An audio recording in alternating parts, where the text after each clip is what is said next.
Iran has admitted it's been secretly constructing another uranium enrichment plant, stoking fears that it may be closer than thought to producing a nuclear weapon.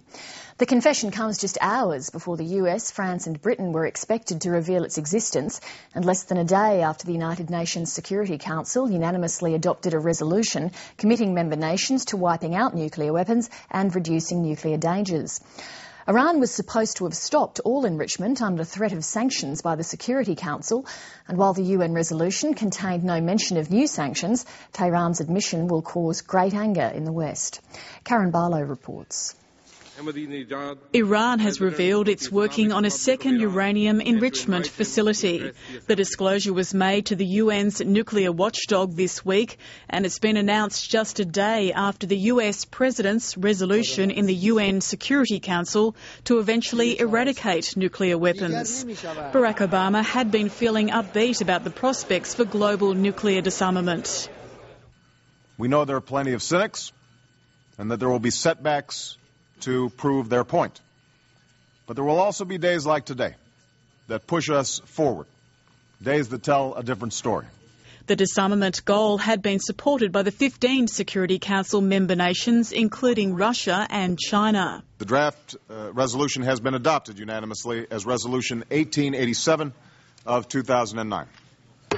The Security Council committed to working towards a world without nuclear weapons and got further authority to respond to violations of the Nuclear Non-Proliferation Treaty. There's no language in this resolution that says countries have to give up their nuclear weapons overnight or unilaterally.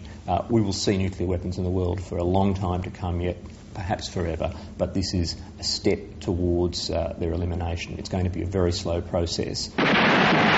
Nations must stop nuclear weapons tests, ensure nuclear material is kept out of the hands of terrorists, and freeze any financial assets used for nuclear proliferation.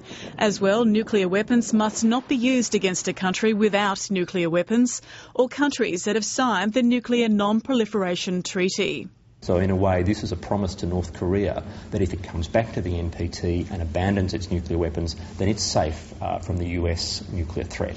India, Pakistan and Israel also have nuclear weapons, but aren't party to the Nuclear Non-Proliferation Treaty. Let me be clear, this is not about singling out individual nations.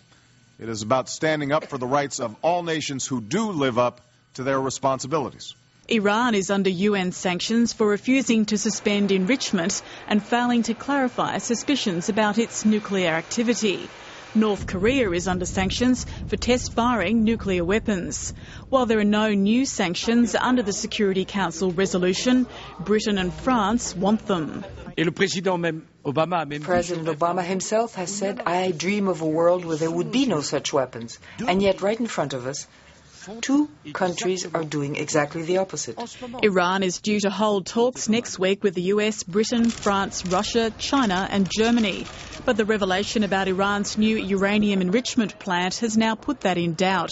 Karen Barlow, Lateline.